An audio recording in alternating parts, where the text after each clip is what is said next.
Portfolio Shields, Hedging with Inverse ETFs. Today, a simple way to soften volatility using inverse ETFs. Think October 2025. Markets can swing. Use UVIX for volatility spikes, SOXS for chip sector drops, and SPXS for broad market declines. Use these tactically for short stretches, not long holds. Let's get started. These icons show protection, fear, chips, and the market, the core ideas behind hedging with inverse ETFs. Inverse and leveraged ETFs reset daily.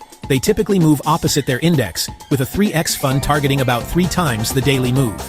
If the market falls 2% in a day, a 3x inverse fund aims to rise about 6%. In quiet markets, compounding can erode returns, but during sell-offs they can help offset losses.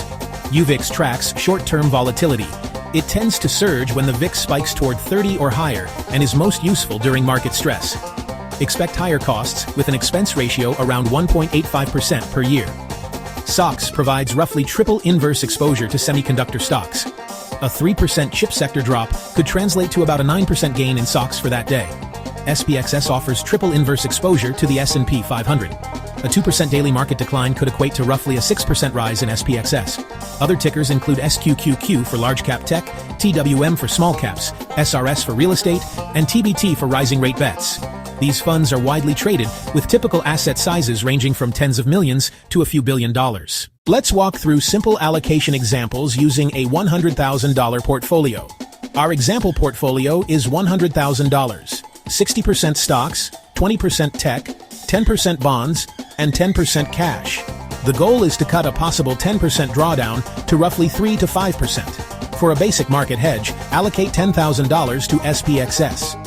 If the S&P 500 falls 5%, core holdings might lose about $3,000, while SPXS could gain roughly 15%, offsetting about $1,500, for a net loss near 1.5%. A $5,000 UVIX position can help during panic. Buy low and take profits. To hedge chips, put $10,000 in SOXS. A 10% semiconductor drop could return about 30%, offsetting roughly $4,500. SQQQ adds a broader tech hedge that proved useful during tough periods in 2025.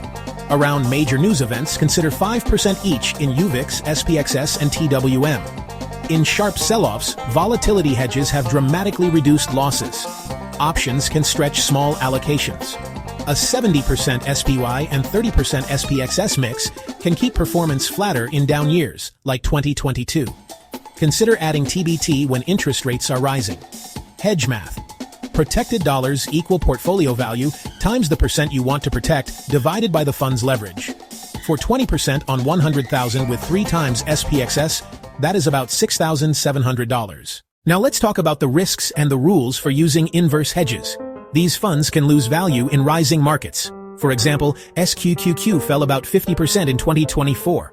They also carry annual fees of roughly 1 to 2%. Because leverage magnifies moves, if the index rises 3%, a 3x inverse fund can drop about 9%. Use them for short stretches, days to weeks.